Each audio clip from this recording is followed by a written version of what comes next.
If you want a toy that's going to make your partner melt with pleasure, I would absolutely recommend this one.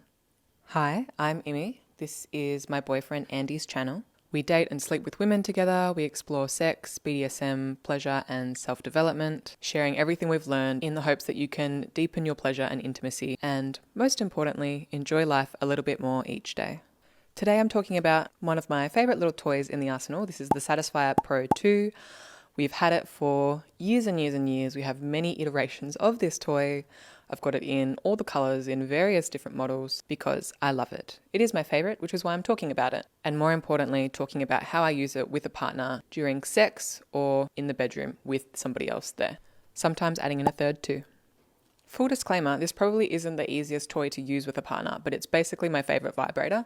So even though it's not designed with the intention of sex in mind, it's still the first toy that I'm going to whip out during sex or any time because it is my favorite, which is why I'm going to talk about this one specifically. Obviously, I use it with my partner Andy, and we also use it together when we sleep with women. And almost all of the girls that we meet who have actually used vibrators before know the toy, probably have it at home, and love it as well. Blitzing through the basics of how the toy actually works, it's pretty simple. It is a suction type toy, so the little hole here goes over the clit, it creates a little vacuum, and then there's this pulsing, sucking type feeling, which can increase in intensity and speed. Pretty simple, there's a power on, and then power up and down. So how do we actually use it during sex? Basically any position where there's actually going to leave a little bit of room for the toy, so you're not stomach to stomach with your partner. Doggy style and almost spooning, like this, are our favorite ways to use it because it leaves plenty of space for Andy to be penetrating me from behind, and then I can use this toy in front. Because this is one of my favorite toys, I find it the easiest to come with. I've definitely been told that it feels really, really good when Andy is fucking me to then feel me coming on his cock. It makes me extra wet when I come. Obviously my muscles are clenching a lot around him when I'm coming, so it's definitely a fun experience all round.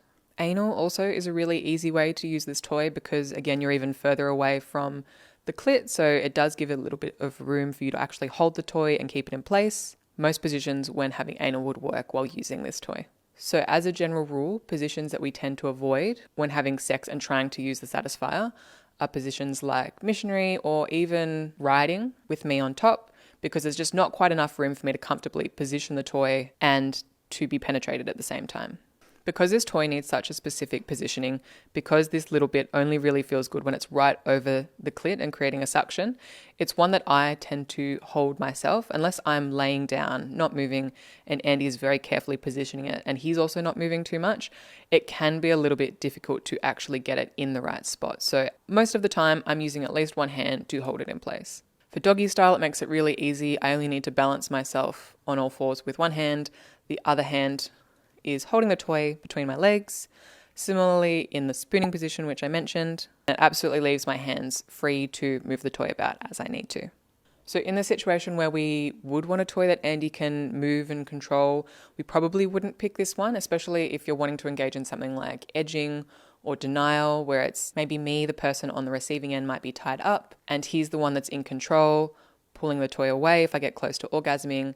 If we want to do something like that, again, because this toy can be a little bit tricky to position, we're probably going to opt for something more like the Doxy. We actually have a video down below in the description, where with that toy, the head of it, there's a much larger surface area, and even if it's not quite in the right spot, it tends to feel pretty good because it is a very intense toy. We have come across a few women where they're not massive fans of the toy, and when I actually first started using the Satisfyer, it wasn't my favorite either. I found that this sensation was a little bit unusual. I wasn't used to it because before that I'd been using lots of traditional contact type vibrators where it's basically just an object that's vibrating, you hold it against the clit and that's the sensation. And because for years I'd been using toys that felt like this, the suction and the pulsing of the Satisfyer felt super unfamiliar. I didn't know if I quite liked it, so it actually took a bit of an adjustment period, but once I then made the switch, I was in love. Other non-penetrative ways that you might want to use this toy if it's not in the middle of penetrative sex. If you or me, the one using the toy, sits on my partner's face, and because it's a very clit-focused toy, it actually stays out of the way as you can ride your partner's face. And as you come, all of the wetness and the juices and the goodness can be licked up by your partner underneath. You could use this toy engaging in mutual masturbation with your partner, whether your partner is male or female. This one can work, and because we have multiple of these toys, when Andy and I sleep with women together, often the other girl and I will both have a satisfier, and the goal is for us to both come at the same time. So if you haven't tried timing a simultaneous orgasm with your partner or partners, I would highly recommend it, because it is very hot having everybody reach their peak climax in a moment of ecstasy all together. It's a lot of fun. So I hope this might give you some ideas on how to use this lovely little thing with your partner. So go out there, enjoy yourself, and have plenty of fun.